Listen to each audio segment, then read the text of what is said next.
Muy buenos días a todos quienes ya están en nuestra sintonía. En una fría mañana de sábado estamos dando inicio a un nuevo culto a través de las pantallas de la iglesia de Ñuñoa.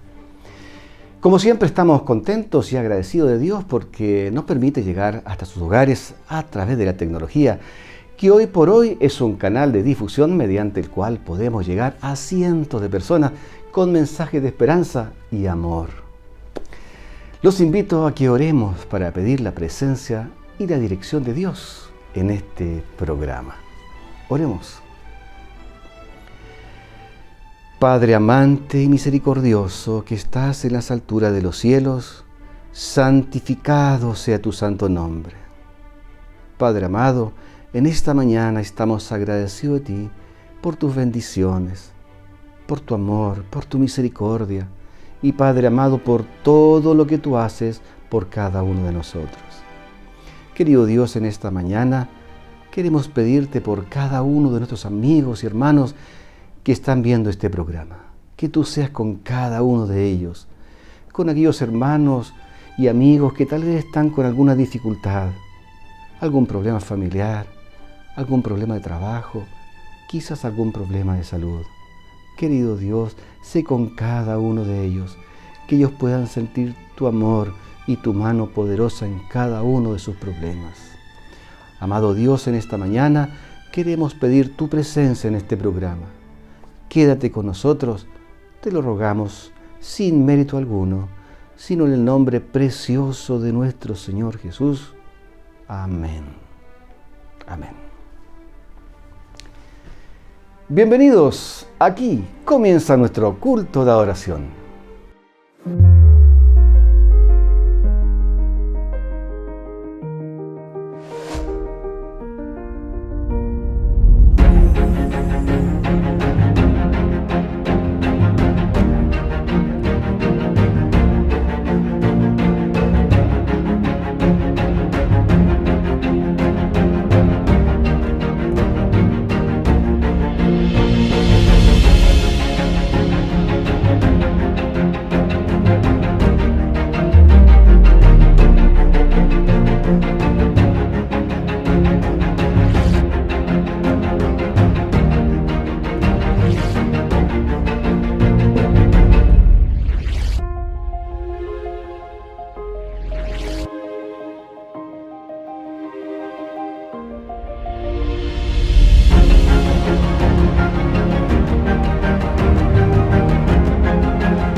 Hoy ya estamos a 22 de julio y vemos cómo el año va avanzando a pasos agigantados.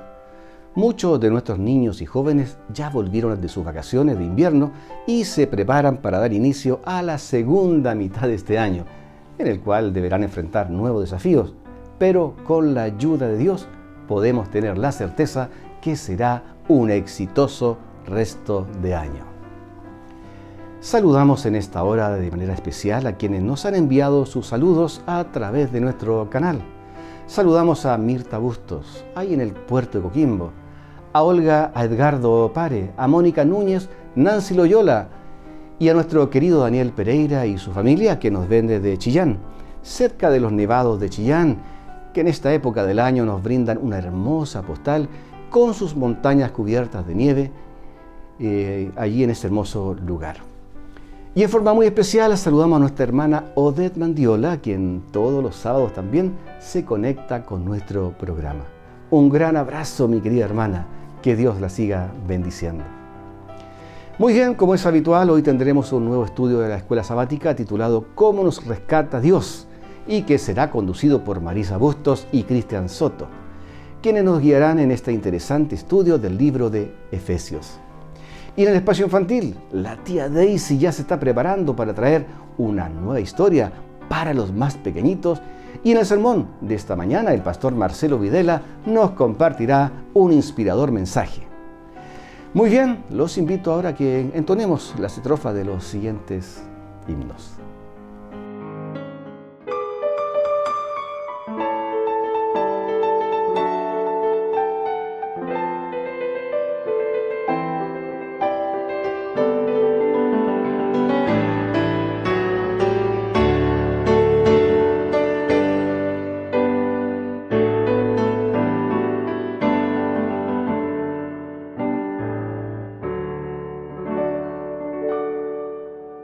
Levántate, cristiano, levántate y trabaja, no dejes que tu vida se pase en la inacción. El que en el ocio vive, a su hacedor ultraja, no lleva sus deberes, ni cumple su misión.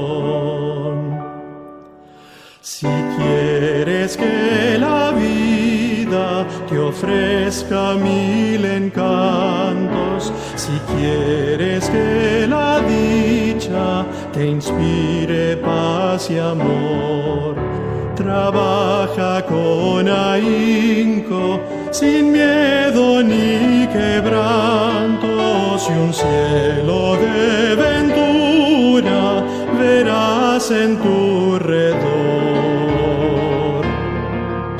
Trabaja por el mundo, trabaja por el cielo, sembrando buenas obras, sembrando bendición. Virtud es el trabajo, alivio y fiel consuelo, y solo en él se encuentra la paz del corazón.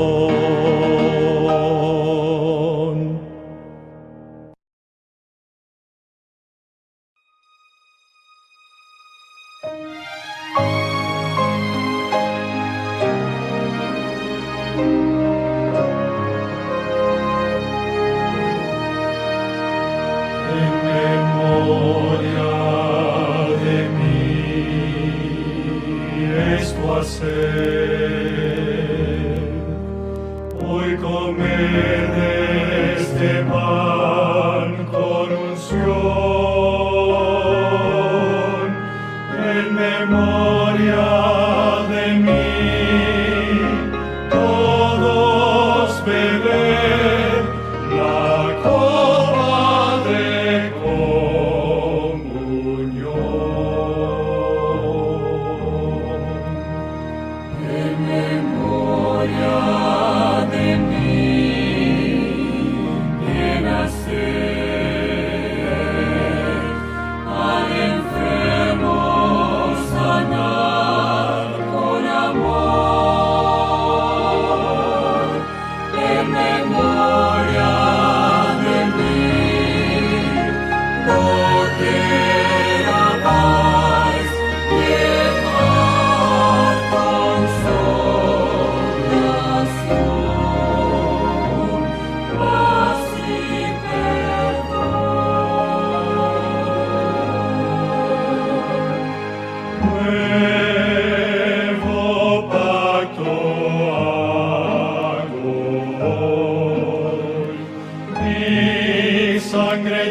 soy, ofrenda preciosa.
La ciudad es un inmenso campo misionero. Más de la mitad de la población del mundo vive en áreas urbanas. En el distrito de Washington, D.C., la capital de Estados Unidos, una nueva iglesia ha sido plantada. Están descubriendo una nueva forma de alcanzar a los no alcanzados. La pastora Joe en su comunidad tiene un ministerio activo hacia la ciudad. Creo que Dios nos llamó para ir por todo el mundo, para compartir su amor, su gracia y su misericordia. Y eso incluye las ciudades. Por eso vamos a la ciudad, porque allí hay personas que también necesitan saber quién es Jesús. La pastora Joan llamó a la nueva iglesia plantada Campus DC por distrito comunitario. Quieren brindar a las personas una familia amorosa para mostrarles quién es Dios. Queríamos plantar una iglesia que pudiera llegar a profesionales jóvenes. Una iglesia que alcanzara a aquellos que no asistían a una iglesia. Notamos que el principal problema aquí en Washington es la soledad. La gente está sola. Queríamos crear un espacio seguro donde conocieran quién es Dios y lo experimentaran por medio de nuestro amor, bondad y compasión. Un espacio donde preguntar está bien. La iglesia plantada Distrito Comunitario ha formado un gran equipo apasionado por alcanzar a la ciudad.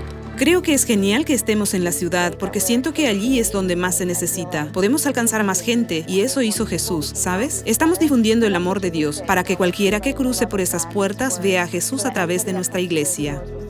El equipo ya ha diseñado muchas formas creativas de involucrarse y apoyar a la comunidad que los rodea. Una clase gratis de ejercicios en un centro comercial fue una de las primeras actividades. Se unió mucha gente y tenían curiosidad por saber más de la nueva iglesia. Desde entonces ha sido muchas cenas festivas, fiestas de cumpleaños, eventos para apoyar a las familias que viven cerca de la iglesia. Su deseo de hacer que la gente sienta el amor de Jesús han tenido éxito gracias a esas nuevas ideas. Yo tengo esta amiga que actualmente es parte de nuestro equipo de adoración. La conozco hace años. Es parte de nuestra familia. Había dejado la iglesia por un tiempo. La primera vez la invité porque tiene una voz maravillosa. Terminó la reunión, volvimos a mi casa y ella dijo que se había sentido en familia. No solo ella, también su novio a quien invitó, que no venía de un ambiente religioso en absoluto.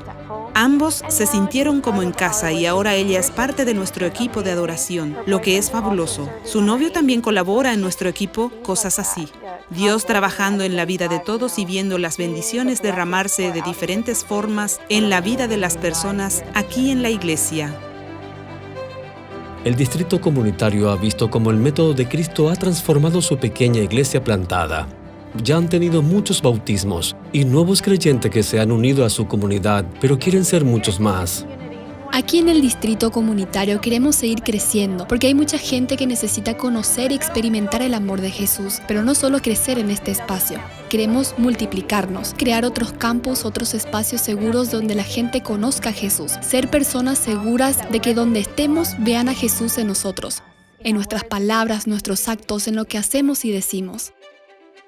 Por favor, oren por las ciudades y las iglesias plantadas como el distrito comunitario que se dedican a alcanzar el inmenso campo misionero de las ciudades.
Muy buenos días amigos, aquí estamos nuevamente avanzando nuestro trimestre para abocarnos a un nuevo estudio de nuestra serie de lecciones a la que nos estamos dedicando al estudiar Efesios.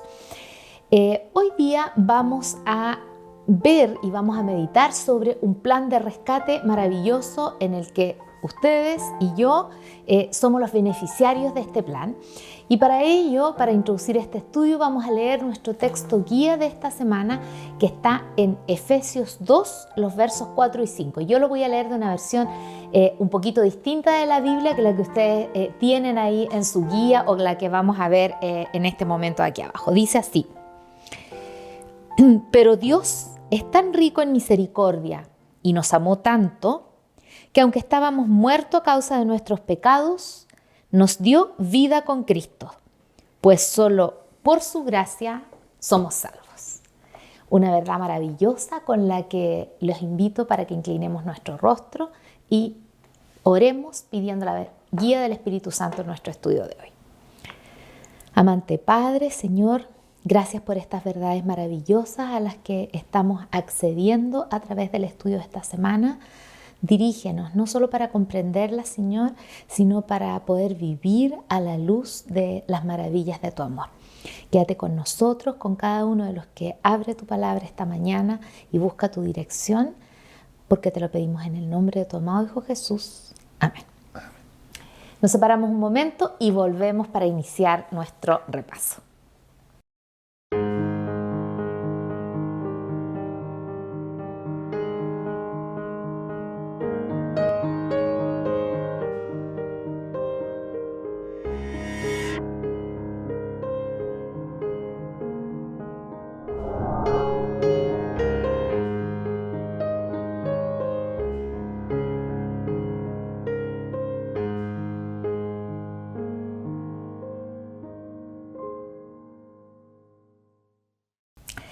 Bueno, estamos acá muy bien acompañados. De nuevo agradecemos a Cristian que una vez más ha venido para ayudarnos a comprender mejor estos temas que estamos reflexionando durante estos días. Ya hemos ido avanzando. En la primera parte hemos visto en el primer capítulo, ¿cierto? Un esbozo general sobre el plan de salvación, como lo ve Pablo, cómo lo orienta hacia este grupo de personas que a quien está dirigiendo el mensaje. Y ahora, luego de esta visión como más universal del plan de salvación, entonces él va a entrar ya a una esfera más individual, a cómo este plan global nos afecta a cada uno de nosotros. Y la imagen con la que partimos acá es la de un rescate.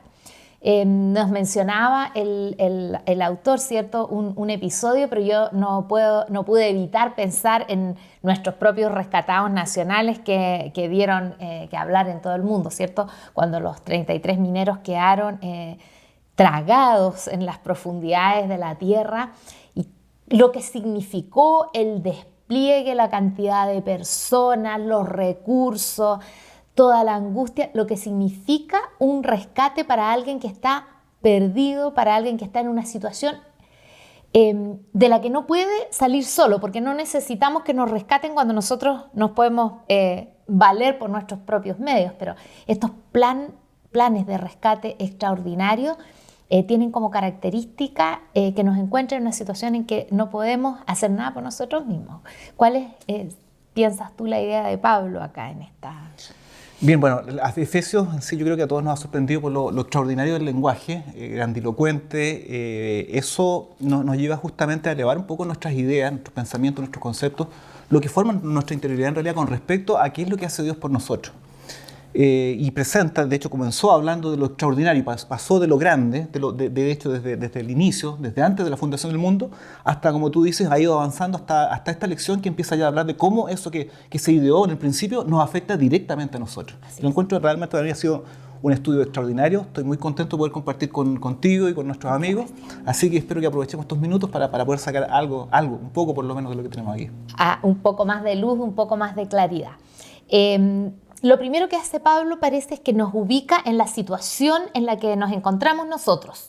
Y es bien categórico y bastante duro, diría yo. Usa un vocabulario bastante intenso para decir cuál es la condición en la que nosotros nos encontramos antes de relacionarnos con Cristo y con su Evangelio. Claro, o sea, esta es la situación en que Cristo nos encontró. Exactamente. Claro, efectivamente, eso de hecho... Dice el texto, literalmente dice, y Él os dio vida a vosotros cuando estabais muertos en vuestros delitos y pecados. De hecho, lo describe un poco más en el versículo siguiente, tratando de detallar esa situación para poder entenderla mejor. Dice, en los cuales anduvisteis en otro tiempo, siguiendo la corriente de este mundo, conforme al príncipe de la potestad del aire, al espíritu que ahora en este momento opera. Dice, en los hijos de desobediencia. Cuando empieza a detallar, pasa hasta el versículo 3, dice, entre los cuales también todos nosotros vivimos en otro tiempo, y ahí detalla tres puntos, dice, en los deseos de la carne, haciendo la voluntad de la carne y de los pensamientos, y éramos por naturaleza hijos de ira, lo mismo que los demás. Ahí volvemos, ¿cierto?, a esta reflexión que ya habíamos hecho, en esta iglesia de Éfeso había al menos dos públicos a los que estaba dirigiendo este mensaje Pablo, que eran todos cristianos conversos, algunos judíos conversos y otros gentiles conversos. Entonces parte haciendo esta declaración, ¿cierto? A ninguno de nosotros no nos parece muy bien que alguien nos diga que parecemos muertos vivientes, digamos, no es un elogio precisamente, pero qué importante es y por qué Pablo lo utiliza aquí para que nosotros realmente hagamos conciencia de la situación en la que estamos, porque habitualmente no lo tenemos tan en mente y nos revela también o nos da a entender que al menos hay dos fuentes importantes que hacen que nosotros estemos en esa situación. Una es nuestra propia naturaleza, ¿cierto? Porque dice de nuestras propias inclinaciones, ocasiones, la carne, ¿cierto? Que se refiere con ese texto a lo que nos nace espontáneamente desde nuestra naturaleza humana. Y por otro lado también tenemos lo que está fuera de nosotros. Claro. La sociedad, la cultura, las costumbres, podríamos decir, que tenían los efesios, que ya las hemos repasado un poco, en esa época que no distan o probablemente no son problemas distintos a los que enfrentamos nosotros hoy día y en los cuales el enemigo de Dios, Satanás, aprovecha, ¿cierto?, todas esas oportunidades también para atacarnos, para ponernos tropiezo en nuestra buena intención de querer seguir a Cristo. Sí, pero precisamente tú nombraste tres, no dos. Nombraste tres, porque la primera justamente es la carne, es nuestra propia naturaleza, ¿cierto? La naturaleza que heredamos.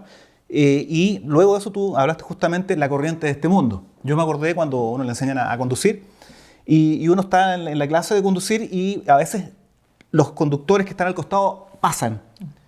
Y uno lo que hace es seguirlos, porque si ellos lo hacen, uno cree que está bien manejar de esa manera y el instructor le dice, no, tú tienes que seguir las reglas. Si ellos lo hacen, tú no lo hagas y ahí se produce el efecto manada, ¿cierto? Siguiendo la corriente de este mundo. Eso es un poco una parte. Y lo otro es el príncipe, del príncipe de la potestad del aire, ¿cierto? El espíritu que opera entre los hijos de la desobediencia. Ahí estamos viendo algo que es interesante, porque más allá de nuestra naturaleza, más allá del contexto en el cual nos vivimos, nos desempeñamos, también hay algo que va más allá de estas dos cosas y que es justamente este poder que se ejerce. Y este poder que opera, aquí dice, opera sobre los hijos de desobediencia, está en contraposición a lo que nosotros vimos la semana pasada. Porque dice que el Señor tiene un supereminente grandeza, dice, el cual tiene un supereminente grandeza de poder para con nosotros lo que creemos, según la operación del poder de su fuerza. O sea, a ver, tratando de resumir. En este paso no podemos despegarnos de lo de la semana pasada. Se ven dos poderes que operan. Exacto. Y que están en el conflicto, en una lucha muy intensa. Por eso es que a veces nosotros entramos en un conflicto con nosotros mismos, porque ese conflicto es en nosotros y es por nosotros. Entonces, eso es lo que sucede. Tenemos a favor de nosotros el supereminente, la grandeza, excelsa, poder del Señor, el que resucitó, el poder que resucitó a Cristo de los muertos es el poder que está a nuestra disposición. ¿Para qué? Para poder luchar contra estas cosas. Tenemos que luchar contra estas tres cosas. Pero el único poder que nos puede sustentar es uno, ¿cierto? Es el poder del Señor. También es importante que nosotros entendamos lo que estabas diciendo recién. O sea, nosotros somos el campo de batalla y el trofeo. Exacto. Que anda buscando el enemigo. Somos la herencia. Claro. Entonces, pero es también relevante que nosotros veamos que quienes se están enfrentando, y esto lo venimos estudiando en muchas ocasiones en el trimestre anterior, también esto del conflicto, ¿cierto? General, conflicto cósmico, como llamamos nosotros, o universal, en que hay dos poderes que están siempre hacia un lado traccionando, hacia el otro lado, porque son poderes opuestos, porque no hay más que dos opciones en todas estas decisiones. Entonces nosotros tenemos que tener conciencia de esto, porque si nos descuidamos, entonces somos presa fácil para poder ser llevados, como dices tú, por la corriente, empujados por el ambiente en el que nos encontramos, la sociedad en la que nos movemos, hacia un lugar que a lo mejor no es el que nosotros estamos pensando que vamos, pero somos llevados. Efectivamente, por eso que, bueno, al ser un conflicto espiritual, se demuestra, en el versículo 1 y 2 habla, o el 3 habla de que este conflicto es espiritual, porque habla de los elementos que hablan de lo que somos nosotros, esencialmente. Habla de nuestros deseos, de nuestra voluntad y de nuestros pensamientos. Exacto. Eso es todo lo que somos. El resto son los resultados, son las cosas que derivan de esto. Entonces, el conflicto se lleva específicamente ahí, es ahí donde trabaja el enemigo y también es ahí donde trabaja el Señor. O sea, el Espíritu Santo no trabaja en el aire o en forma dispersa. Él definitivamente trabaja sobre nuestra mente, para actuar sobre nuestra voluntad y finalmente también nuestros deseos. Y qué importante es eso, que se destaca, también lo hemos repasado en otras oportunidades, que nuestra relación con Dios dista mucho del sentimentalismo, dista mucho de las emociones, que yo me siento cercano a Dios porque me siento... No, independiente de que podamos sentir emociones, y no digo que sean malas, pero no son las emociones las que nos van a llevar a poder tomar decisiones, a poder ejecutar conducta, a poder ser dueños de nuestra voluntad y dirigirla hacia el eje en el que nosotros queremos que se encamine. Entonces, a través de nuestros pensamientos, nosotros tenemos que lograr hacer el clic para poder tomar las decisiones o ejecutar, más bien dicho, los pensamientos que tenemos, los deseos, porque si es solamente una buena intención la que nosotros tenemos, entonces puede no ser suficiente. Las intenciones están muy distantes de la voluntad. Para que una intención llegue a ser voluntad, requiere todo un proceso nuestro en el camino. Y de eso es de lo que también Cristo nos da ejemplo. Porque nos mencionaba también el estudio de la semana, ¿verdad?, que Cristo hizo varias cosas para ayudarnos en este proceso. Siguió varios pasos, porque este proceso de salvación no tiene en su origen nada humano. No, efectivamente. De hecho, él nace antes de que cualquiera de nosotros llegásemos a la existencia. Y bueno, personalmente yo no soy cristiano de nacimiento. La verdad que a mí me rescataron del mismo lugar. Y la verdad que los pensamientos, los deseos y todo lo que uno quiere hacer y se le viene a la mente, a veces sin malas intenciones, porque aquí cuando nos dice que estábamos muertos, dice en delitos y pecados. Los pecados hablan de la generalidad de cosas que son errar el blanco, ¿cierto? Es la traducción del griego de pecado. Son cosas que uno no hace de forma intencional. El delito sí. El delito es cuando ya uno tiene la voluntad de hacer daño o la voluntad de hacer una transgresión en realidad. Pero uno normalmente vive así y uno sigue lo que todos los demás siguen. Y como decíamos, esa corriente, es delicado el tema de la corriente. Está la corriente del mundo y está la corriente genérica de hacer lo que todos hacen. Y el Señor justamente cuando actúa en nuestras vidas nos rescata de eso. Exacto. Nos rescata. Y de hecho uno empieza a tener otra percepción de la vida. Por eso es que habla de una resurrección. Exacto. Dios dio vida. Yo en caso personal, cuando conocí al Señor, fue algo muy curioso, porque fue un estudio bíblico y me cambió la forma de pensar y de ver las cosas del mundo de un golpe. Fue muy, muy particular.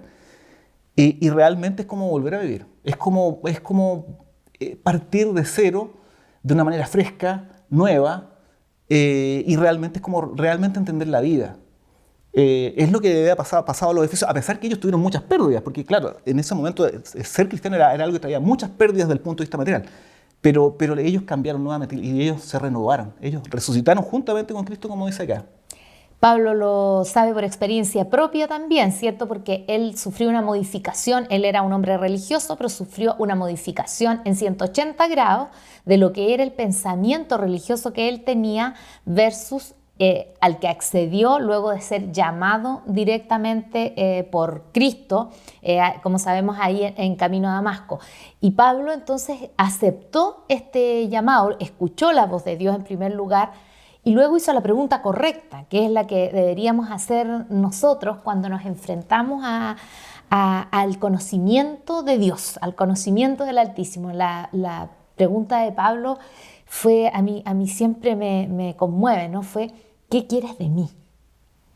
Primero le pregunta quién eres. ¿Quién eres? Claro. Primero le pregunta quién eres y después le pregunta ¿qué quieres que haga? ¿Qué quieres que haga? Entonces, ahí hay dos preguntas que yo recomiendo para nosotros. Primero, tenemos que saber con quién nos estamos relacionando. ¿Quién es esta persona que nos viene a ofrecer este rescate? ¿Quién eres? Porque si nosotros no tenemos un conocimiento real, personal, diría yo, de Dios, entonces lo que nos venga a ofrecer nos puede merecer bastante desconfianza incluso, o ser poco creíble. Efectivamente. Bueno, de hecho, lo que nos habla este capítulo, es bien interesante este capítulo, porque ya cuando entramos al capítulo 2, o sea, ya veníamos del anterior, obviamente lo separamos por capítulos por razones técnicas, pero en el primer capítulo principalmente habla de lo que Cristo hace por nosotros, desde tiempos inmemorables, lo que Cristo hace por nosotros. Cuando entramos al capítulo 2, y ya veníamos en el anterior, ya empieza a hablar de lo que Cristo hace en nosotros. Exacto. Y eso es lo que realmente tiene sentido en el cristianismo. Lo que realmente tiene sentido en el cristianismo no es solamente ver lo que el Señor hace por mí, que es fundamental y se necesita, sino que aquí se entiende una cosa que a veces no se entiende bien dentro de este capítulo, es que la gracia opera. Exacto. O sea, la gracia no solamente es algo como una cuenta de banco o que me pagaron una deuda, sino que opera realidades en nuestra propia vida. Es concreta, es funcional para nosotros, digamos. O sea, representa una realidad en algo práctico. No es una teoría ni algo que yo miro un cuadro y así como que queda robado y después... No, es algo real. Tiene efectos completos. Bueno, yo voy a dar un relato. Yo estuve colportando en la Ciudad de la Unión, y en la Ciudad de la Unión había un caballero que era el alcohólico del pueblo. Hay una tasa muy alta de alcoholismo en la Unión. Le llamaban el loco Arismendi, le llamaban a él, porque él salía detrás de los carabineros cuando típicos desfiles de pueblo. Era una situación súper penosa. Estuvo 3 veces a punto de morir por intoxicación alcohólica en el hospital. Lo peor de todo esto, o lo dramático de esto, es que la esposa de él era miembro de iglesia. Mira. Y ella lo amaba y sufría con esta situación. Imagínense. Hubo una situación muy particular y ella logró que él fuera a la iglesia.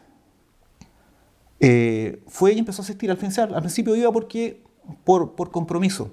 Incluso iba con algo de alcohol. O sea, no iba totalmente sano o lúcido. Pero dice que con el tiempo él empezó a entender lo que estaba diciendo. Y le empezó a gustar y empezó a ir porque le gustaba. Se empezó a integrar y en algún momento en esos paseos que hacen en los lugares muy lindos alrededor de iglesias, esos paseos de iglesia, él estaba mirando un arroyo y no podía beber agua. Sabes que no beben agua, veía a los niños felices, a los hermanos de iglesia, también todos contentos, alegres. Y él sintió un profundo anhelo de cambio. Él quería cambiar. Él fue a la iglesia, se arrodilló estando solo, está en el centro de la calle Prat en la Unión, y lloró abundantemente porque él quería cambiar. Él quería cambiar. Y lloró de tal manera que el hermano nunca más bebió. Yo cuando lo conocí, él ya era anciano de iglesia, estuvo en su casa. Nosotros necesitamos justamente entender la gracia como algo que transforma vida. Muchas veces se lleva la gracia como algo que hace la vida más agradable solamente, pero es un poder necesario para rescatar de aquellos que están muertos en sus delitos y pecados, y no solamente el caso que estamos viendo, este caso dramático, sino que las situaciones que a nosotros nos pueden atormentar, por pequeñas que parezcan, pero para nosotros pueden ser importantes. O pueden ser lo suficiente, a veces pueden ser no tan dramáticas, pero pueden ser lo suficiente como para separarnos de Dios. Exacto. Y de la relación salvadora con Cristo. Exacto.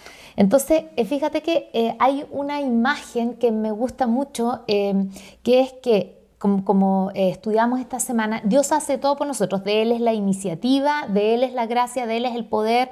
Él es absolutamente el gestor de todo lo que es la actividad salvadora en favor nuestro.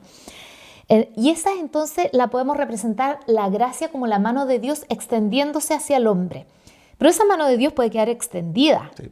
Puede quedar ahí, porque Dios no nos va a obligar nunca, no nos va a agarrar. A veces yo pienso, ojalá lo hiciera, no nos va a agarrar, podríamos decir nosotros de acá del cuello, y nos va a elevar. No, Dios extiende su mano. Y entonces viene la respuesta, por ejemplo, de la persona que tú nos acabas de comentar.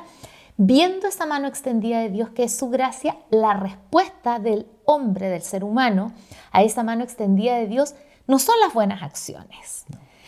la respuesta del hombre a la mano de la gracia extendida de Dios es la fe. Y entonces desde el cielo hacia nosotros viene la gracia y de nosotros hacia el cielo vuelve la fe. Y la fe en tanto esa confianza absoluta, en tanto esa lealtad absoluta a la que nosotros nos disponemos. Y el resultado final de esa ecuación de baja gracia y sube fe es la transformación entonces a la que nosotros nos vamos a ver expuestos y que va a redundar en este cambio de muerte a vida. De muerte a vida. Entonces este tema es vital. Es vital para nuestra comprensión del Evangelio. Por eso Pablo dedica acá estas palabras fuertes. Bueno, el Pablo a través de todo especialmente en Efesios, ocupa un lenguaje que tiende a exaltar en forma extraordinaria, hablando de su preeminente grandeza, de su poder, habla de la sobreabundante, o sea, quiere decir que empieza a sobrar y empieza a salir por todos lados. Habla de esa manera, ¿por qué? Porque él está hablando con un público, y ese público también somos nosotros, porque es el Espíritu Santo el que guía todo esto, un público que tiene grandes necesidades. Así es. Y tiene necesidades que superan cualquier cosa. Enfrentan un mundo que es muy difícil de enfrentar y que también tiene muchas tentaciones, un enemigo que es superior y su propia naturaleza que muchas veces les juega en contra. Necesitamos justamente un poder como el que estamos hablando y nosotros no podemos disminuirlo porque en ese momento nosotros estamos dando el perfil equivocado a la gracia salvadora de Dios. Así es. Nosotros, voy a leer un párrafo que teníamos acá en nuestro estudio de esta semana, y que nos dice que la salvación de los creyentes es una obra divina, no humana. No se origina en nosotros, sino en el don de Dios. Ningún ser humano puede jactarse de haberlo provocado. Si permanecemos en la gracia de Dios, nosotros los creyentes somos pruebas vivientes de su gracia y solo de su gracia. Somos sus obras maestras, creadas por Dios en Cristo Jesús. Esta es una de las expresiones que tanto usa Pablo en este libro de Efesios, ¿cierto? Que somos en Cristo Jesús. Somos creados a la imagen de Dios por creación, pero acá nosotros somos restaurados a esta situación, somos traídos de muerte a vida solo por la gracia en Cristo Jesús. Claro, efectivamente, de hecho, la palabra Cristo Jesús, bueno, muchas veces me causó duda aquí esto de en Cristo Jesús, ¿eh? Como tú dices, un lenguaje que usa mucho Pablo, traté de buscar si Jesús hablaba algo de eso.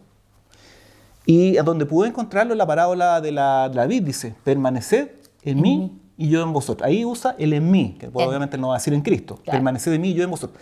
Permaneced en mis palabras, dice, ¿cierto? Ya habla acerca de en mi amor también. En mi amor, permaneced en mis mandamientos. Todas esas cosas son las maneras, las formas un poquito más prácticas, más fáciles de definir, de cómo es que nosotros podemos estar sujetos a la cabeza, palabra que ocupa justamente acá.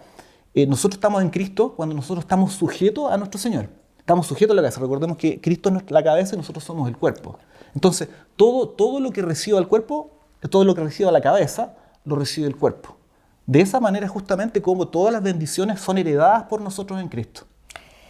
Desde la cabeza se transmite la información al resto del cuerpo. Nosotros no somos independientes en todo nuestro accionar, todo nuestro funcionamiento del organismo está fundamentalmente dirigido desde el cerebro. Pero fíjense que es importante que cuando se produce un corte, podríamos decir, un clic, decimos nosotros hoy día, entre el cerebro y el resto del cuerpo, entonces podemos tener que no hay ninguna posibilidad de acción, ninguna posibilidad de ejecución de nada.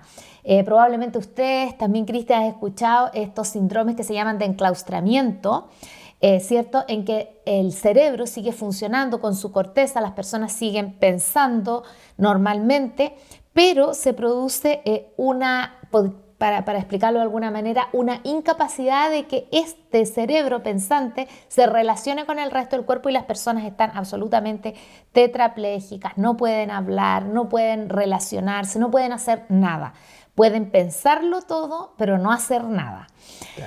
Y también existe la situación al revés, personas que pueden tener el cuerpo sin daño, pero sufrir un accidente vascular encefálico y entonces o alguna hemorragia cerebral y entonces queda desconectado el cerebro del cuerpo y la consecuencia de ambas es la total inacción. Entonces, la única posibilidad que tenemos en esta unión, por eso esta imagen de que Cristo es la cabeza y nosotros somos el cuerpo, es en que nos mantengamos unidos y nos dejemos dirigir por la cabeza. Y en este caso, ojalá que nuestra cabeza esté ocupada por Cristo. Claro, efectivamente. Es bien interesante la reflexión que nos queda de esta parte del estudio en relación a cuál es nuestra única posibilidad de vida, cuál es nuestra única esperanza, cuál es la única proyección que nosotros tenemos como seres humanos en relación a nuestra naturaleza y a la naturaleza de Cristo. Sí, ¿sabes qué interesante? Me ha gustado lo que hemos conversado porque normalmente este trozo siempre se centra y se habla mucho y se ocupa mucho la palabra gracia. Y nosotros hemos podido compartir con nuestros amigos todo lo que el Señor puede hacer en la vida y la transformación sin ocupar la palabra gracia. La hemos ocupado muy poco y es interesante que nosotros podamos no solamente mencionar la palabra gracia, sino que poder ver las obras de la gracia, ver lo que la gracia es capaz de hacer, qué es lo que abarca la gracia, con ejemplos, con las experiencias y pudiendo explicar qué es lo que el Señor hace por nosotros. Eso creo que es muy importante. Uno siempre se centra en el texto que dice, por gracia sois salvos, ¿cierto? Por medio de la fe. Y a veces se encierra eso como esos versículos que se sacan de un pan de vida y no va más allá. Aquí lo interesante es ver qué es lo que la gracia puede hacer en nuestra vida, en la vida de nuestros amigos, qué es lo que nosotros podemos esperar de ella. No solamente la idea de gratuidad, sino la idea de un poder transformador. Exactamente, de un don. Se nos va el tiempo, vamos cerrando el estudio nuevamente esta semana en que ya estamos entrando en este capítulo 2 del libro de Efesios.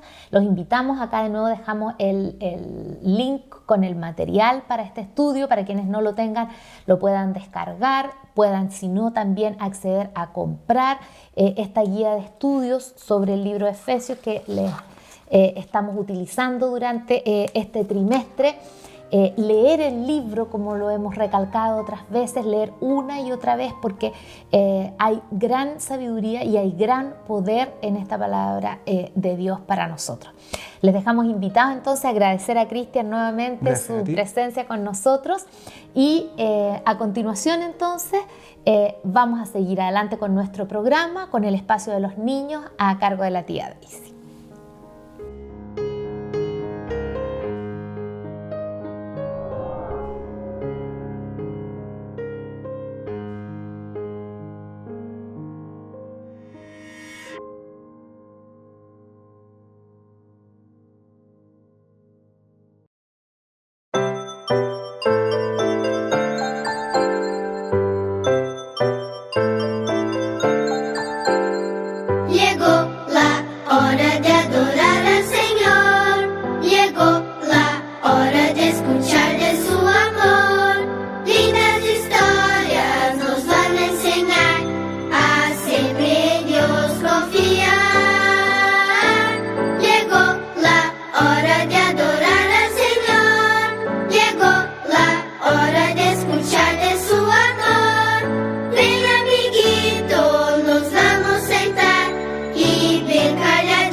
Qué privilegio, niños, de estar otro sábado aquí reunidos. Que Dios nos haya acompañado en la semana y que ya estemos aquí es un gran privilegio. Y este momento es para darle gracias a Jesús. Vamos a ver qué nos dice esta historia. Esta historia está relacionada con el pueblo de Israel. Y tenemos su versículo de motivación. Elige un rey para que nos gobierne como todas las naciones. el pueblo de Israel le estaba pidiendo ¿a quién? A Samuel. Samuel era el profeta que acompañaba al pueblo, ¿no es cierto? Dirigía, porque en ese momento Dios era el que entregaba las directrices. Dios decía, tienen que viajar para tal lado, tienen que obedecer los 10 mandamientos, tienen que ser respetuosos con las cosas sagradas. Pero el pueblo de Israel comenzó a mirar y decía, pero en el otro, allá al otro lado hay otros pueblos que tienen rey y nosotros no tenemos rey. Y fueron donde Samuel y dijeron, ¿por qué nosotros no tenemos rey? Samuel le consultó a Dios y le dijo, y Samuel se dio cuenta que era triste lo que estaban preguntando. Y Dios le dijo, es que ellos no me entienden y parece que no quieren que yo los gobierne. Pero si quieren rey, bueno, Dios siempre ha respetado a las peticiones de las personas. Siempre nunca ha obligado a hacer las cosas. Samuel tuvo el privilegio ¿de qué? De elegir un rey. ¿Cuál fue el primer rey del pueblo de Israel? Saúl, muy bien. ¿Y cómo era Saúl? Era grande. Dice la Biblia que era de buen parecer. En ese tiempo los hombres iban a la guerra, así que debía haber sido fornido. Entonces, ellos estaban muy contentos con este rey. Pero el corazón de Saúl, ¿qué pasó? Comenzó a enorgullecerse, a sentirse que él podía mandarse solo y tomaba decisiones solo y no las consultaba con Dios. Y comenzaron ¿a qué? A sufrir las consecuencias de tener un rey que no obedecía a Dios. Bueno, esta historia nos quiere enseñar que es mejor que nosotros dejemos que Dios nos guíe, en vez de estar mirando y buscando cómo hacen los otros pueblos o cómo hacen las otras personas. A veces nos dejamos guiar mucho y ahora con mayor razón, ¿con quiénes? Con los influencers, ¿no es cierto? Es tan entretenido verlos a los influencers, pero no necesariamente ellos nos están dirigiendo ¿a dónde? A que busquemos y adoremos a Dios. Niños, les propongo que mejor nuestro único influencer en nuestra vida que sea ¿quién? Que sea Jesús. ¿Y dónde podemos entender y buscar lo mejor de Jesús? En la Biblia. Y vamos a conocer todo lo mejor que Jesús quiere para nosotros. ¿Qué les parece, niños, si oramos para que seamos sabios y busquemos bien la ayuda de Dios que nos quiere ayudar siempre en cada decisión? Oremos. Padre nuestro que estás en el cielo, gracias Señor porque tú estás preocupado en cada momento por nosotros, porque tú quieres influir en nuestras vidas para mejor. Ayúdanos a reconocerte como nuestro Dios y como nuestro Creador. Ayúdanos que tú también puedes estar siempre presente en nuestra vida. Te lo pedimos en el nombre de Jesús. Amén. Bien, que tengan un lindo sábado.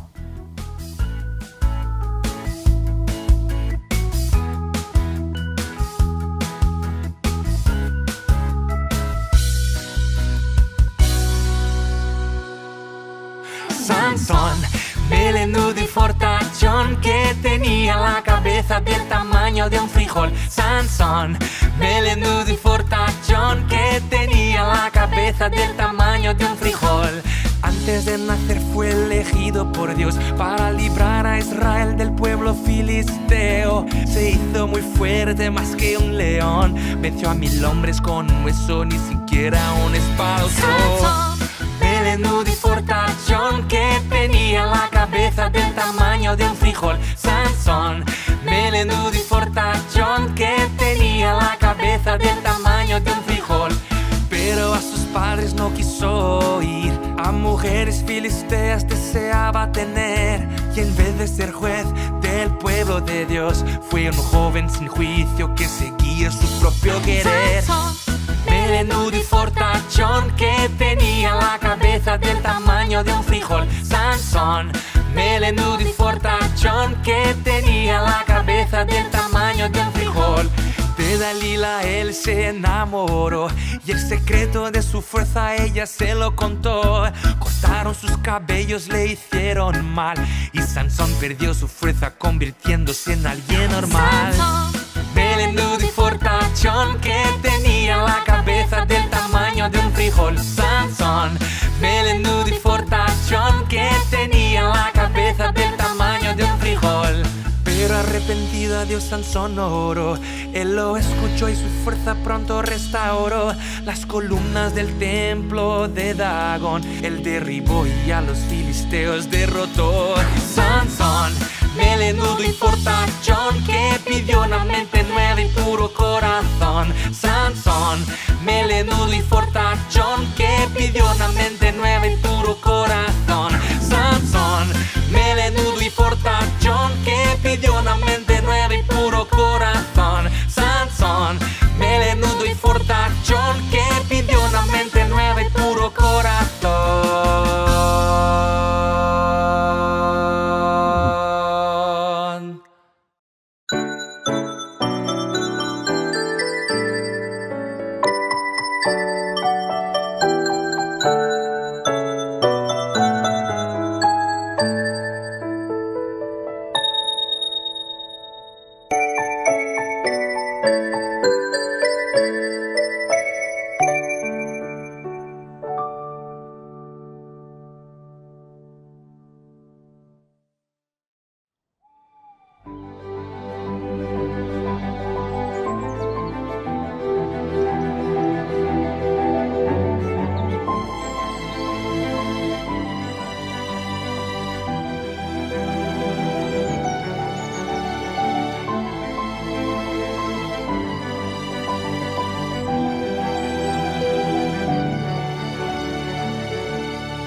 Muy feliz sábado, queridos amigos, y bienvenidos una vez más a nuestro querido espacio musical Lyrics. En este hermoso sábado de mañana queremos compartir con ustedes dos cantos. Empezaremos por uno que se titula Hay un ángel, que personalmente es uno de mis favoritos. Es interpretado por el conjunto La Tribu. Es un conjunto de jóvenes adventistas de origen gitano que fueron creciendo junto también al conjunto Recap, que por muchos años nos pudo deleitar con grandes alabanzas al estilo gitano. Quiero entonces que podamos recordar a este conjunto que ya nos ha acompañado también en Vivamos la Música de años anteriores, y es por eso que hoy queremos entonar una de sus alabanzas. Cantemos entonces.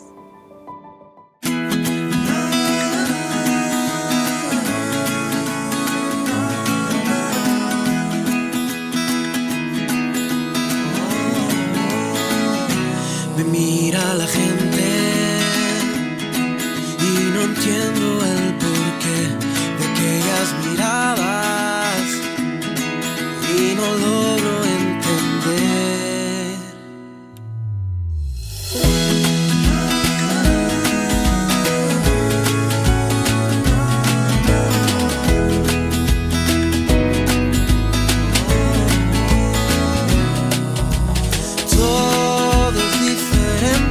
Cuando estás aquí, todo me resulta a la perfección. Qué tonto fui al no creer, pero qué tonto fui al no creer en ti.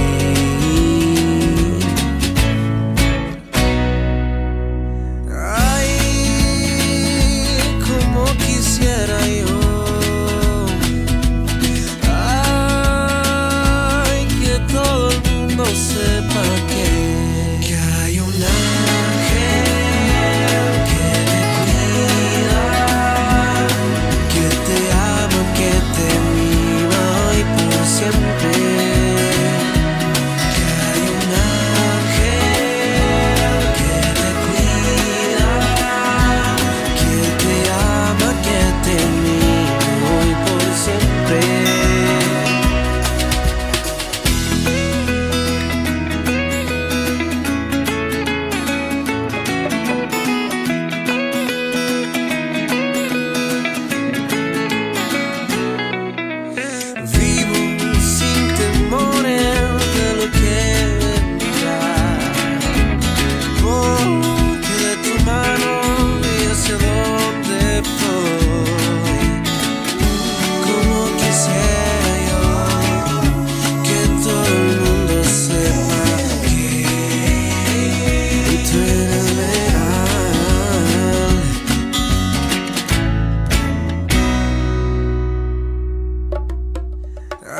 Luego de haber disfrutado de esta hermosa alabanza, quiero que me acompañen a seguir cantando. Lo haremos con el tema Simplemente Amar del cuarteto Shalom, que inició su ministerio en el año 1978 y que ha tenido una gran trayectoria tanto en Latinoamérica como en Norteamérica. Ha sido parte también del programa Escrito Está, dirigido por el pastor Robert Costa, y también fue parte de La Voz de la Esperanza en los años 80 junto al pastor Peverini. Quiero entonces que podamos entonar este nuevo canto. Alabemos.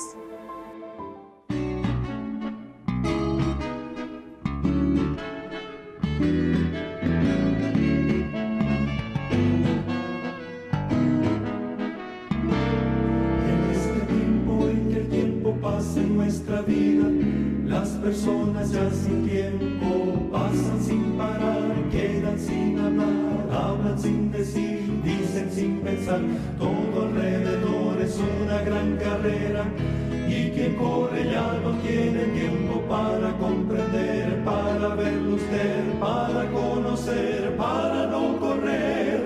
Todavía hay tiempo para realizar cosas bellas y sencillas, como amar y ayudar. Este nuevo tiempo puede ser ahora, basta solo con que quieras empezar. Necesitas simplemente amar. Necesitas simplemente amar. Porque de tal manera amó Dios al mundo, que ha dado a su Hijo unigénito para que todo aquel que en Él cree no se pierda, mas tenga vida eterna.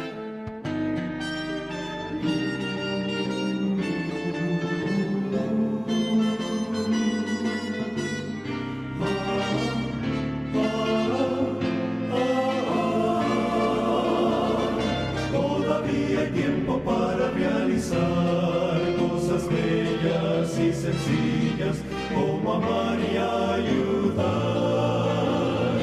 Este nuevo tiempo puede ser ahora, basta solo con que quieras empezar.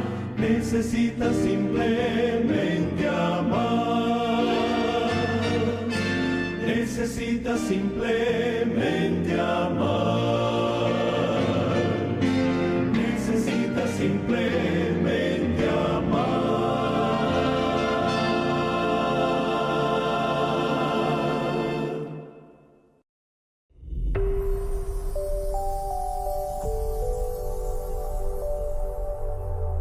Hoy te invito a probar a Dios basado en este versículo. Gustad y ved que es bueno Jehová, dichoso el hombre que confía en Él. Dios puede intervenir en los asuntos humanos cuando conviene a sus sabios propósitos, pero generalmente no obra de esta manera. Por lo común lo hace por medios naturales. Hoy veremos cómo usó una vez a un bebedor convertido para silenciar a un ateo. El ateo estaba ridiculizando la fe en Dios delante de una gran cantidad de gente en un parque público en Londres. Y mientras lo hacía, desafió a cualquiera que se adelantara y le demostrara que estaba en el error. Y al principio nadie aceptó el desafío, pero finalmente un bebedor convertido avanzó hacia el ateo. Sin decir una palabra, sacó una naranja del bolsillo, la peló y comenzó a comerla. Así que, intrigado por la extraña conducta del exalcohólico, el ateo lo intimó. Hombre, déjate de hacer tonterías. ¿Qué puedes decir para oponerte a lo que yo he dicho con respecto a la fe en Dios? El exalcohólico no dijo nada, continuó comiendo su naranja. Y cuando terminó, se volvió tranquilamente hacia el ateo y le preguntó: dígame, señor, ¿era dulce o amarga esta naranja? ¿Cómo puedo saberlo? Tú te la comiste, ¿no es cierto? Pero, ¿qué tiene que ver esto con la existencia de Dios? Bien, señor, replicó el alcohólico convertido, hasta que usted no haya probado a Dios, le sugiero que deje de ridiculizar la fe en Él. Yo lo he probado y sé que tiene poder para cambiar las vidas de los hombres. El Señor me transformó e hizo de mí un borracho perdido, un ciudadano sobrio, y algunos de los que se encuentran aquí son testigos de este hecho que estoy diciendo la verdad. Mi amigo, nunca ridiculice lo que no ha probado. Un clamor se levantó entre la multitud y el infiel quedó mudo. Como vemos, Probamos al Señor al probar personalmente las promesas de su palabra y al ver cómo se cumplen en nuestras vidas. Esta prueba debe hacerse con fe, no dudando nada. Por eso el versículo dice: gustad y ved que es bueno Jehová, dichoso el hombre que confía en Él. Y al meditar en la palabra de Dios, deja que su Espíritu guíe tu mente a alguna promesa que se relacione con alguna necesidad específica en tu vida, porque esto es sin duda una mejor manera de vivir.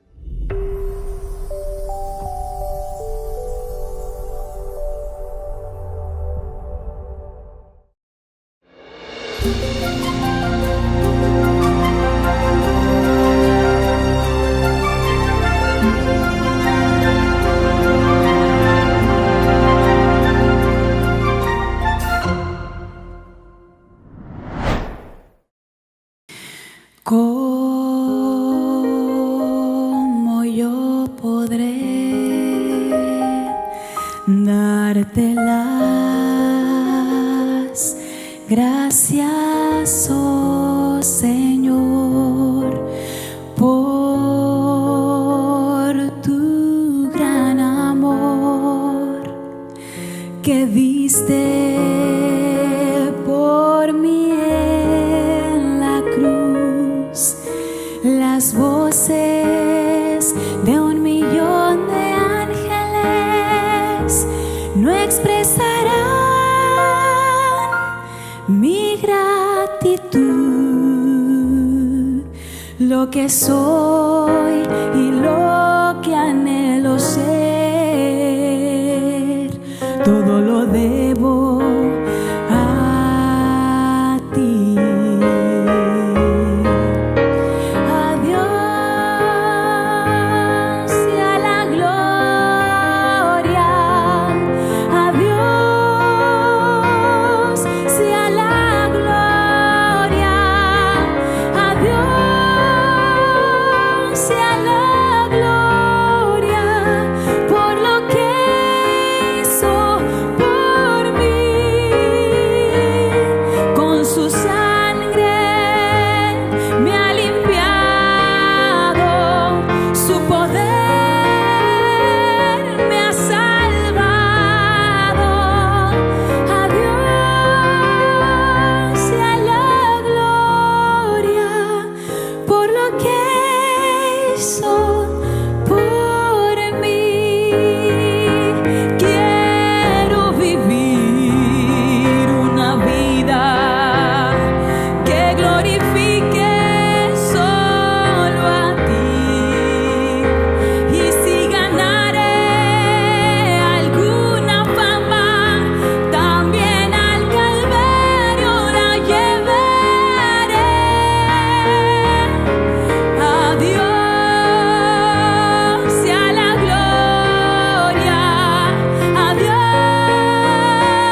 sea la gloria, a Dios sea la gloria por lo que hizo por mí. Con su sangre me ha limpiado, su poder me ha salvado. A Dios sea la gloria por lo que hizo por mí.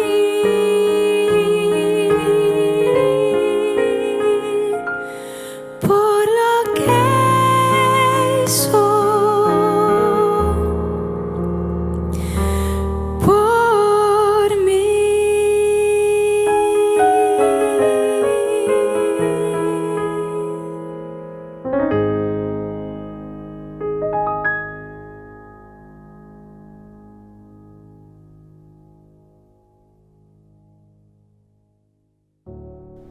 Luego de esta inspiradora melodía, pasaremos al momento en que el Señor nos comparte un tema para nuestras vidas en estos tiempos. El tema de hoy se titula Una semilla y 4 terrenos, el que será presentado por el pastor Marcelo Videla.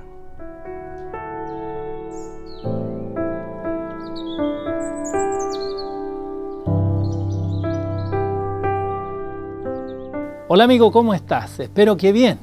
Bueno, te invito a buscar en la Biblia en esta oportunidad y busca la parábola del sembrador. Y vea la Biblia en Mateo capítulo 13. Yo voy a leer la parábola del sembrador. Y voy a partir esta parábola que habló Jesús en el versículo 4. El sembrador salió a sembrar. Mientras sembraba, parte de la semilla cayó junto al camino y vinieron las aves y la comieron. Parte cayó en pedregales, donde no había mucha tierra, y brotó pronto, porque no tenía profundidad de tierra. Pero cuando salió el sol se quemó, y como no tenía raíz, se secó. Parte cayó entre espinos, y los espinos crecieron y la ahogaron. Pero parte cayó en buena tierra, y dio fruto, cuál a 100, cuál a 60, y cuál a 30 por uno. El que tiene oídos para oír, oiga. Esta es la parábola del sembrador, muy bonita, pero también extraña a la vez. Pero el mismo Jesús explica la parábola que está desde el versículo 18 al 23, en el mismo capítulo. Y la explicación comienza en el versículo 19. Cuando alguno oye la palabra del reino y no la entiende, viene el malo y la arrebata porque fue sembrado en su corazón. No fue sembrado en su corazón. Este es el que fue sembrado junto al camino. Ese es el primer terreno, ¿se acuerdan? Junto al camino cae la semilla. El segundo terreno, versículo 20, el que fue sembrado en pedregales es el que oye la palabra y al momento la recibe con gozo, pero no tiene raíz en sí, sino que es de corta duración, pues al venir la aflicción o la persecución por causa de la palabra, luego tropieza. Tercer terreno, entre espinos. Y el que fue sembrado entre espinos es el que oye la palabra, pero las preocupaciones de este siglo y el engaño de la riqueza ahoga la palabra y se hace infructuosa. Cuarto y último terreno. Pero el que fue sembrado en buena tierra es el que oye y entiende la palabra y da fruto y produce a 100, a 60 y a 30 por uno. 4 terrenos, ¿no? Interesante. Jesús los muestra y luego los explica. Bueno, vamos viendo el primer terreno, ¿no? Junto al camino. ¿Quiénes son los que se siembra la semilla o la palabra junto al camino? Bueno, la Biblia nos va diciendo algunas cosas importantes. Son para aquellas personas que oyen la palabra, que escuchan el mensaje, pero son como los vecinos que viven al lado de las iglesias. ¿Se han fijado que los vecinos que viven a la iglesia son muy pocos recurrentes a la iglesia que está al lado de sus casas? Son como cercanos porque viven cerca de la iglesia, mejor dicho, a una cuadra, en la esquina o al lado de la iglesia. Son muy cercanos, pero a la vez son personas muy lejanas. Y entonces la Biblia dice que estos son junto al camino, son personas que quizás les cuesta avanzar en la fe, están cerca pero a la vez lejos. Uno de los discípulos más conocidos que dio estos problemas a Jesús fue Pedro, que estuvo siempre cerca de Jesús pero a la vez estuvo muy lejos de él. Bueno, es interesante que también la Biblia muestra que hay un segundo terreno, que este terreno es los pedregales. Fíjense ustedes que los pedregales tienen un inconveniente, no tienen raíz, no profundizan, no tienen nutrientes ni humedad. Por lo tanto, es de corta duración, dice Jesús. Por lo tanto, esta es una fe que crece superficial, pero no profundiza, no tiene raíces. Y al no tener raíces, entonces no puede seguir viviendo. El amor propio es más alto que la fe. Estos son los que son sembrados entre pedregales. ¿Por qué? Porque no logran crecer, porque no logran abatir su orgullo. Y al no abatir el orgullo, no porque tú tomes la decisión de bajar tu orgullo, sino porque el orgullo se vence solamente cuando tú aceptas a Cristo en tu corazón y dejas al Espíritu Santo obrar en tu vida. Por lo tanto, son personas que les cuesta humillarse, les cuesta seguir al Salvador, les cuesta bajar un poco. no examinan sus hábitos, no ven sus errores como errores, sino que ven que todo el mundo se equivoca, pero menos ellos. Son personas que les cuesta mirarse a sí mismos y hacerse un autoexamen para decir lo equivocado que están. Y eso nos pasa a muchos de nosotros, especialmente a aquellos que somos a veces líderes en distintas funciones laborales, espirituales, religiosas, sociales, empresariales. Tenemos ese problema. Nos miramos a nosotros mismos. Dependen estas personas que son sembradas en pedregales, dependen de sus propias opiniones y de sí mismos, y no de Dios, menos de los demás. Pero también vemos un ejemplo de esto. Uno de los discípulos, que se llamaba Judas, todo el tiempo observó lo errático que eran sus compañeros y lo errático que era su líder. Y él puso en aprietos a su líder esperando lograr una reacción de su líder. Pero al final lo que hizo fue un daño tremendo. Y un daño que incluso su propio orgullo no le permitió buscar el perdón de Dios. Y él, en lugar de dar una satisfacción, simplemente dio un grave problema. Así también son las personas que la palabra cae en pedregales, no hay raíz, no hay humedad, no hay crecimiento.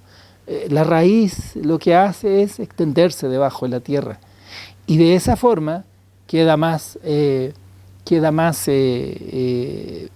con más firmeza para su desarrollo. Y hay un tercer terreno que Jesús lo denomina el terreno de los espinos o las espinas. Las espinas crecen en todos lados. No necesitamos regarlas. No necesitamos las espinas cultivarlas. Las espinas crecen porque son espinas, no tienes para qué mantenerlas. Eso es lo de las espinas. Las espinas salen porque mientras haya pecado habrá espinas y cardos, ¿no? Crecen en cualquier lugar y bajo cualquier circunstancia. No necesitas cultivar espinas, ¿no? Es interesante esto. Siempre, por ejemplo, en el sur, las zarzas crecen solas. No es necesario plantar zarzas. Salen solas. En otros lugares le llaman murras, ¿no? Siempre están listas para salir, sobre todo con las espinas, y estar ahí, ¿no? Con las espinas vivas, ¿no? Las espinas que han sido cortadas y desarraigadas de raíz son las que nos dan problemas. Entonces nosotros a veces ahogamos el mensaje con las espinas de este mundo. Y ahí nosotros nos vamos a acordar de, por ejemplo, un matrimonio que en el libro de Hechos se relata que se llaman Ananías y Zafira. Y ellos querían ser igual que los demás hermanos. Y quisieron aparentar ser iguales, pero mintieron y engañaron. Y las espinas del pecado no las dejaron nunca. Fue tanto que se pusieron de acuerdo. Y la Biblia dice que los dos perdieron la vida por mentir al Espíritu Santo. Las espinas siempre van a estar. Pero si no dejamos que el Espíritu Santo las saque de raíz, de nada sacamos con cortar las espinas externas. Y bueno, la Biblia después nos habla de el buen terreno. Y el buen terreno es el que produce, crece, se desarrolla, como que todo resulta bien. Y bueno, cuando uno ve el buen terreno, recordemos las palabras sabias de Jesús cuando dijo: no he venido a llamar a justos, sino a ¿quiénes? A pecadores. ¿Y dónde están los pecadores? Bueno, están en los caminos, están en los pedregales, están ahogados entre las espinas. Esos son los terrenos donde la semilla intencionadamente es sembrada. Da la impresión de que este sembrador no se preocupó solo de sembrar en la buena tierra, sino que como que tiró la semilla. Yo sé que en el sur le llaman a esto tirar a la chaya, al voleo, al aire, no sé, son palabras que se utilizan de acuerdo a la ciudad y las regiones. Pero este sembrador, aunque yo nunca he aprendido a sembrar, he sembrado, pero de otra forma, intencionadamente parece que tira la semilla, pero por todos lados. Pero también cae la semilla en buen terreno. Pero no escatima en tirar la semilla en lugares donde sabe que a lo mejor no van a salir. Yo sé que algún agricultor me está cuestionando en esta mañana y está diciendo, no, porque cuando uno siembra, siembra en el lugar. Es cierto, pero este sembrador para mí es extraño, porque él siembra y su semilla cae en distintos lugares. ¿Qué me está diciendo esto? Que Dios es capaz de sembrar en lugares donde usted no entraría a hacer obra misionera. Dios es capaz de sembrar en lugares donde usted apunta con el dedo y no dejaría que su hijo fuera en la tarde, ni en la mañana, ni en la noche a ese lugar. Dios siembra en lugares que existen personas que son como las espinas, que en lugar de dar soluciones solo pinchan e incomodan. Dios siembra en ese tipo de personas también. Dios siembra quizás a veces en las piedras, donde quizás nadie está escuchando la palabra, pero a lo mejor puede haber una piedra que se transforme de un corazón de piedra a un corazón de carne. ¿Por qué Dios siembra de esta forma? Bueno, la Biblia dice que finalmente la semilla cae en buen terreno. El Evangelio es predicado a todo el mundo. Y así es el mandato del Señor, de predicarlo a todo el mundo.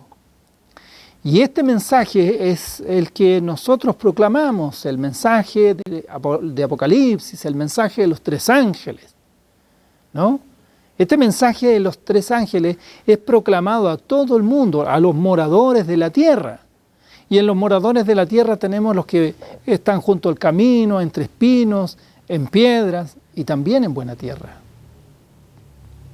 Cuando a veces nosotros analizamos esta parábola, ustedes van a descubrir que los 4 terrenos oyen la palabra, pero de los 4 solo uno da resultado. ¿Qué terreno es este el que da resultado? ¿Será que tú estás pensando en esta oportunidad que el mejor terreno es la iglesia? Si pensáramos así, yo te hago la otra pregunta. ¿Tú crees que en la iglesia todos son buen terreno? ¿Todos los que estamos en la iglesia somos un buen terreno? ¿Podría haber en la iglesia a lo mejor espinos, piedras y a lo mejor junto al camino? Bueno, la iglesia tiene todos los tipos de terrenos. Sorpresa. La iglesia tiene todos los tipos de terrenos, lo mismo que en tu familia, lo mismo que en tu trabajo, lo mismo que en la sociedad. Los 4 terrenos están en todos lados. ¿Cómo saber? ¿Cómo saber qué tipo de terreno eres tú?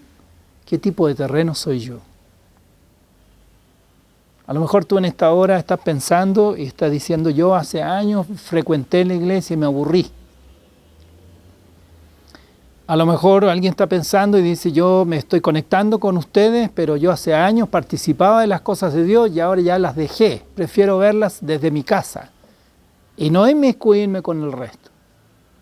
O alguien está pensando y está diciendo, bueno, yo antes sí, pero ahora no, porque el trabajo me ha dado tanta satisfacción, me ha dado un bienestar y tengo que cuidarlo, y si no trabajo no como, por lo tanto tengo tantos compromisos que si dejo de trabajar y me dedico a las cosas de Dios, ¿por qué estás exagerando? ¿Acaso Dios no te ha dado ese trabajo maravilloso? Quizás ahora tú estás pensando, yo fui y ahora no lo soy, pero de lejos, a través de esta conexión, a través del canal, puedo estar cerca. ¿Qué terreno eres tú? Te hago una pregunta. ¿Tú quieres hacer raíces en los caminos del Señor? ¿O simplemente retiras tus raíces? ¿Y no quieres vincularte con los demás que siguen al Señor, a lo mejor en la iglesia, en tu iglesia, para no echar raíces? Y evitas por todos lados relacionarte con otras personas para no tener raíces. ¿Te hace bien eso? La Biblia dice que los que son junto al camino como que viven cerca, pero a la vez están lejos. ¿Eres tú uno de esos? Bueno, el buen terreno, dice la Biblia, da fruto y produce. ¿Tienes satisfacción en tu vida cristiana? ¿Has producido? ¿Estás desarrollándote? ¿Estás creciendo? ¿O eres el mismo de hace muchos años atrás? La Biblia dice que tú puedes identificar estos terrenos, pero tú puedes escoger qué terreno puedes ser. La siembra está para todos los terrenos. Tú te consideras espinoso, junto al camino, un hombre de corazón de piedra, una mujer de corazón de piedra. En todos los terrenos cayó la semilla. Pero hay uno solo que da un buen resultado. Es el terreno que es llamado la buena tierra. ¿Tú eres buena tierra? Si es así, te felicito. Y si no lo eres, es tiempo de echar raíces. Es tiempo de abonar bien. Es tiempo de renunciar a algunas cosas para aceptar otras cosas y de crecer.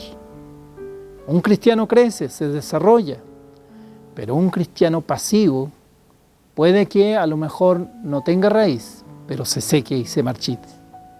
Tú eres buena tierra.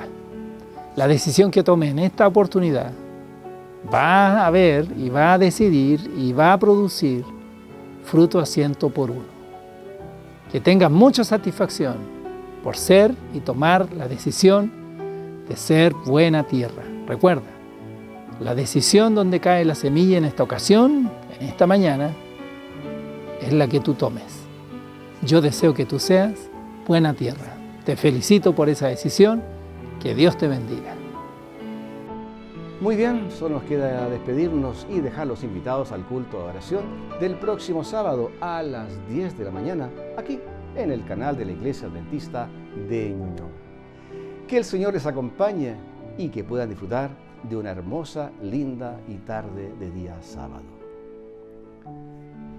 Jehová te bendiga y te guarde. Jehová haga resplandecer su rostro sobre ti y tenga de ti misericordia. Jehová alce sobre ti su rostro y ponga en ti paz.